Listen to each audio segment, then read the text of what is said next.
All right, so the next question that we're going to be talking about is discipleship effectively happening in groups? We know discipleship is crucial to a church, and so we have these groups. We have Sunday school, we have home groups, small groups. Are we effectively reaching people with discipleship in those groups? And what does that look like? And what does 2022 look like with that? With online, COVID, all these things that have kind of given us a springboard into it. That's a What deep is question. what's the purpose of is the purpose of Sunday school that you come to Sunday school for 40 years faithfully, or that you grow in your discipleship and you start your own group? All right, that should be the metric of it, is your group splitting off and growing and going. And that's the question we're asking in our church right now. We're a very Sunday school driven church, and we're starting some small groups that meet off campus for our younger families, saying, hey, come serve the first hour and worship, and then have your groups somewhere else. But I think the big thing is what's the purpose of your groups? Is it missional communities? Is it just community groups? Or is it Sunday school lecturing? And one thing that we're doing is we call it Training You on Wednesday night. So I play on Training Union. Our people love that.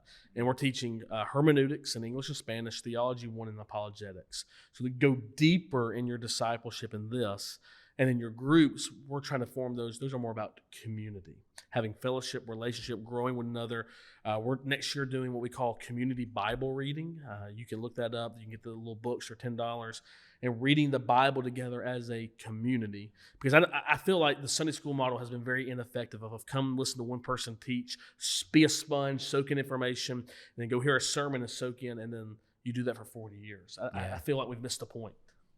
I mean, we talk about, like, one of the things that I think I see is, and this is taboo, and I talk about this a lot, especially in online ministry. One of the things I've discovered is decentralization of a time and place. I think more than ever, we have the opportunity to really spread out, and we have, we've seen married like re-engage, doing it online to where the couples can be online and their kids are in bed. I mean, we have the opportunity for ladies' Bible studies. We've seen real success of, instead of having childcare at the church, we have it at 8 o'clock, 9 o'clock at night. Their babies are in bed and they're able to have that Zoom group, and also people that work. And I think one of the things that I see is really with discipleship, we got to get out of it's got to be at a certain time in a certain place, decentralizing it. We have students that meet before a football game in Allen, and it's grown. And so, I think as we go further in this, we've really had that method of, it's Sunday morning, I'm putting in my disciple moment, and then I'm done.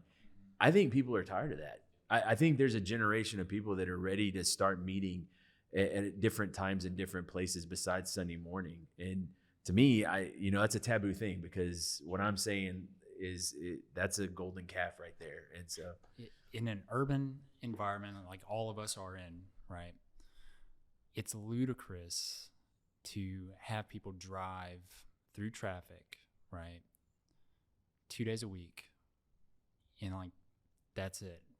I feel like we need to find a way to engage with them every day. What does everyday disciple making look like? And I think that's what you're speaking to. I think Sunday school is cool, but again, why are you doing Sunday school? What's the purpose of it? What are the metrics of it? To your point, Jared, like, dude, there's so many people that have been in Sunday school for 40 years, and I don't know if they've really been discipled. Oh, yeah. I've heard a lot of younger people say, like, maybe y'all can relate to this, like, hey, I just want to go deeper. I just want to go deeper. And I'm also kind of like, maybe the problem with that is you're getting a lot of the community aspect, which is going to be, it's a good feeling. It's going to be emotional. But I mean, I think Jen Wilkin has a really good quote. It's like, your head can't truly understand what your heart doesn't know, or something like that. It's just like, dude, your head and your heart have to meet, and that's going to come through the knowledge of the word, and you need to be taught that word. And so you can't just focus solely on community. You also need Bible. Yeah. You need to go deeper into that. And I don't know if we have a space for that, man, in a lot of our churches. Yeah. So, we'll get the curriculum from Lifeway or something like that, right? Whatever. But Well, we're doing sermon-based small groups. And so you've seen the little journaling Bibles. Yes. We're going through Ecclesiastes right now. They're all getting Ecclesiastes. They're doing the real method, making notes during the sermon, reflect, examine, application, life.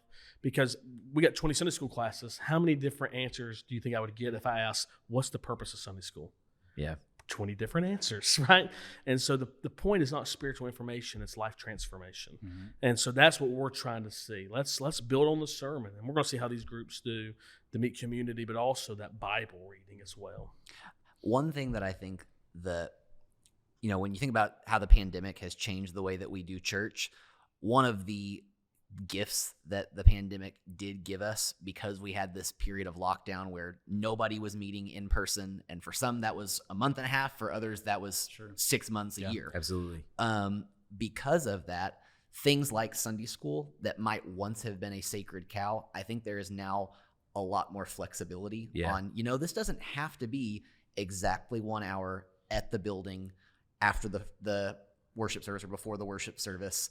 I think that depending on your group, there is more of a willingness to, what if we did this for an hour and a half instead on Thursday nights?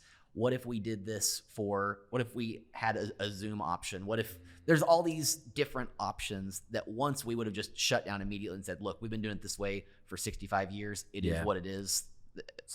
Sorry, there's no other option. If you want to start your own thing, you can, but this is Sunday school. Now I think that there is more of a willingness to, let's just see what else is available, what else is out there. It doesn't have to be this one format. Mm-hmm. And I think one of the things I've kind of been looking at is a funnel method. And it's, you talk about like, oh, you have a big group in worship, but really talking about like, we're talking online Facebook group of just a commonality of people. And then you have a Zoom group that meets, that has a further discussion on it. And then having them then take that and meet at a coffee shop or meet somewhere and break in community, and using the online to kind of begin to facilitate some of the growing discipleship and using the resources, but then building community and using that, I think resourcing them out online. And then when they get together, they're able to do community and challenge each other in that. And that's kind of where I'm really kind of trying to think through what this looks like down the road. Yeah, are you building community, or are you raising up leaders? Yeah. Because if your groups are not raising up leaders, then they're not effective groups. Yeah, that's good, man. That's good. Nice.